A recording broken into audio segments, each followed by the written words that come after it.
Hi കൂട്ടുകാരെ, നിങ്ങൾ ഭോജരാജാവിൻ്റെ കഥ കേട്ടിട്ടുണ്ടോ? ഏതായാലും നമുക്കിന്ന് ഭോജരാജാവിൻ്റെ കഥ കേൾക്കാം. പ്രാചീന ഭാരതത്തിലെ ജംബൂദ്വീപ് എന്ന രാജ്യം ഭരിച്ചിരുന്ന രാജാവായിരുന്നു ഭോജരാജാവ്. വിക്രമാദിത്യ രാജാവിൻ്റെ സിംഹാസനം കിട്ടിയത് ഭോജരാജാവിനായിരുന്നു. ഭോജരാജാവിനോടാണ് സാലഭഞ്ജികമാർ വിക്രമാദിത്യ രാജാവിനെ കുറിച്ചുള്ള കഥകളെല്ലാം പറഞ്ഞു കേൾപ്പിച്ചത്. അപ്പോൾ ഭോജരാജാവിൻ്റെ കഥ നമുക്ക് കേട്ടാലോ? കലാശാസ്ത്ര വിശാരദനും നീതിപ്രിയനുമായിരുന്ന ഒരു രാജാവായിരുന്നു ഭോജരാജാവ്. സത്യത്തിൻ്റെയും ധർമ്മത്തിൻ്റെയും വർണ്ണോജ്വലമായ പാതയിൽ കൂടെ സഞ്ചരിച്ച് അദ്ദേഹം സ്വരാജ്യത്തെ ഭൂമിയിലെ സ്വർഗമാക്കി മാറ്റിയെടുത്തു. അദ്ദേഹത്തിൻ്റെ പ്രസിദ്ധനും ബുദ്ധിമാനുമായ മന്ത്രിയുടെ പേരായിരുന്നു ചന്ദ്രസേനൻ. അങ്ങനെ ഭോജരാജാവിൻ്റെയും ചന്ദ്രസേനൻ്റെയും ഭരണ പാടവം മൂലം ജാംബൂദ്വീപ് വളരെ നല്ല രീതിയിൽ മുന്നോട്ട് പോയിക്കൊണ്ടിരിക്കുകയാണ്. ഇടയ്ക്കൊരു ദിവസം ഭോജരാജനും മന്ത്രി ചന്ദ്രസേനനും പരിവാരങ്ങളും കൂടി നായാട്ടിനായിട്ട് കാട്ടിലേക്ക് പുറപ്പെടുകയാണ്. അങ്ങനെ നായാട്ടൊക്കെ കഴിഞ്ഞ് അന്ന് രാത്രി അവിടെ കിടന്ന് ഉറങ്ങി.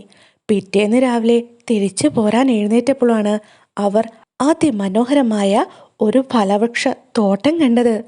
അതിമനോഹരമായ ആ ഫലവൃക്ഷത്തോട്ടം ശ്രദ്ധിക്കുകയായിരുന്ന ഭോജരാജൻ പെട്ടെന്ന് തന്നെ മറ്റൊരു കാര്യവും കൂടെ ശ്രദ്ധിച്ചു.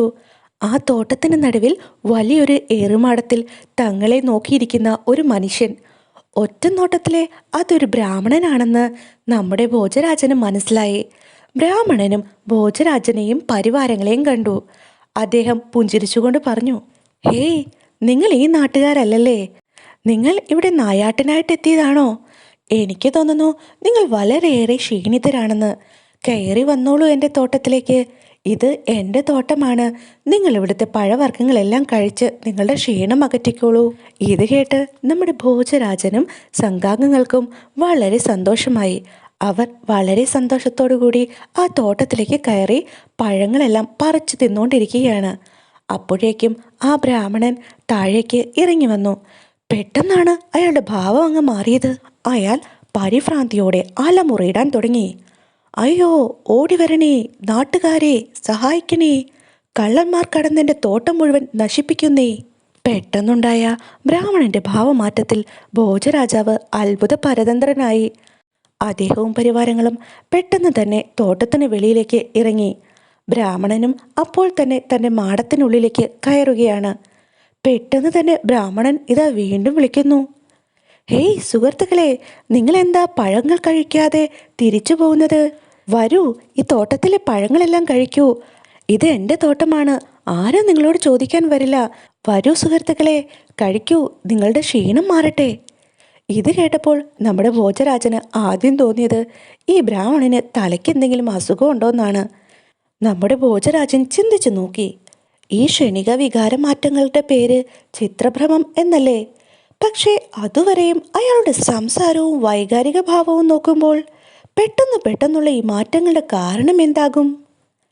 മാടപ്പുരയിൽ ഇരിക്കുമ്പോൾ ബ്രാഹ്മണൻ ശാന്തശീലനും ഉദാരമതിയുമായി കാണപ്പെടുന്നു. പക്ഷേ താഴേക്കിറങ്ങുമ്പോഴാണ് അയാൾ പതറിപ്പോകുന്നത്. തീർച്ചയായും ആ മാടപ്പുരയിൽ മനുഷ്യനെ നീതിമാനാക്കുന്ന എന്തെങ്കിലും പ്രതിഷ്ഠയുണ്ടാകും. ഏതായാലും ഒന്ന് പരീക്ഷിക്കാം. ഭോജരാജൻ തീരുമാനിച്ചു. അതിനുവേണ്ടി ഒരു വലിയ സംഖ്യ പ്രതിഫലമായി കൊടുത്ത് അദ്ദേഹം ആ തോട്ടം വിലയ്ക്ക് വാങ്ങി. ഹായ് കൂട്ടുകാരെ, നിങ്ങൾക്ക് എന്താണ് തോന്നുന്നത്? ബ്രാഹ്മണന് മാടപ്പുരയിലിരിക്കുമ്പോൾ ഒരു സ്വഭാവവും താഴേക്ക് വരുമ്പോൾ വേറൊരു സ്വഭാവവും. എന്നാൽ നമ്മുടെ ഭോജരാജനാകട്ടെ ഇതിൻ്റെ രഹസ്യം അറിയാൻ വേണ്ടി ആ സ്ഥലം തന്നെ വലിയ തുക കൊടുത്ത് വാങ്ങുകയാണ്. നമുക്ക് ഈ മാടപ്പുരയുടെ രഹസ്യം അറിയണ്ടേ? അപ്പോൾ കൂട്ടുകാർ കാത്തിരിക്കണേ, നാളെ പറയാവേ. ബായ്.